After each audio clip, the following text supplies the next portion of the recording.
including our next guest, Evercore's Mark Mahaney, who calls the stock a top pick, has a $75 price target. Mark, good morning. Good morning, Mike. So just in terms of the index inclusion, I mean, I know this is a bit of a landmark in terms of, the corporate timeline. It's profitable. It shows it's an institutional holding. But it's probably worth mentioning that it's no magic for future stock performance in itself, right? Tesla's underperformed the S&P since it got in.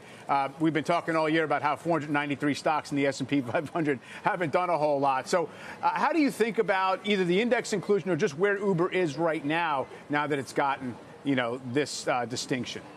Well, at least it's a sign that there's a real business here. It couldn't have gotten included in the S&P 500 if people in the committee weren't at least convinced that they weren't sustainably profitable going forward. So they turned the corner on that in the June quarter a year ago, so almost a year and a half ago. And every quarter since, they've been ramping up EBITDA, ramping up free cash flow, and finally now showing you consistent GAAP earnings growth. So at least it's kind of a sign that that this business model is actually working.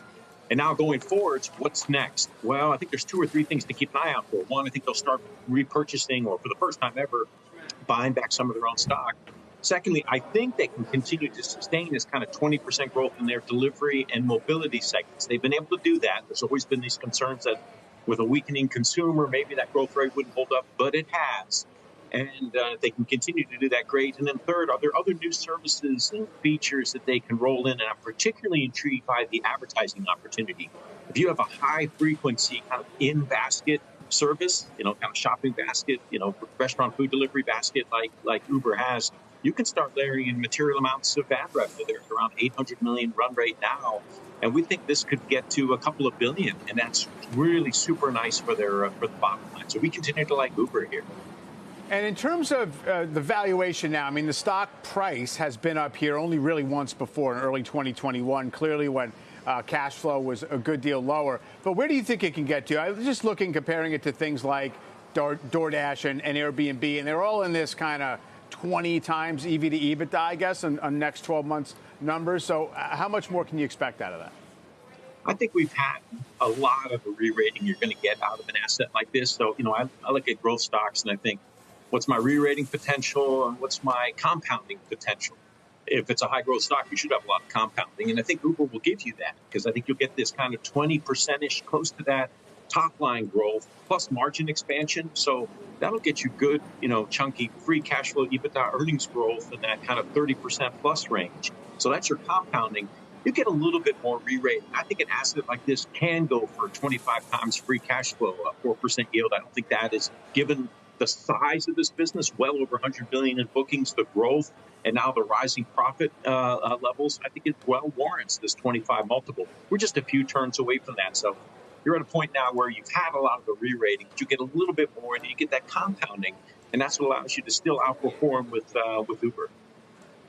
Mark, I'm curious, with Spotify news this morning announcing a trimming of about 17% of its workforce, obviously the market is reacting positively to this news. Do you think there's any headwinds under the surface that we should be concerned about, given that this is the third such cut this year at this company? I don't think there's a demand surprise here. That's the first key question to ask. I think the comments that Daniel Ek, the founder, made in the letter to employees was kind of a long-term comment. Like, the economy has changed. It's different now than it was several years ago. All of the employees needed to hear that. What I interpret this differently, which is this is kind of like the year of efficiency that was really kind of drummed into a lot of these major tech companies a year and a half ago. Is starting to turn into years of efficiency. I know that sounds cliched, but these companies really were run for growth, and they built for growth, and they hired for growth. And I think in a way they've become more mature. Nothing like a dramatic stock market correction in 2022. Nothing like that. I mean, that really helped these companies kind of in a way come to their senses. I'm overstating the point, but I think it's true.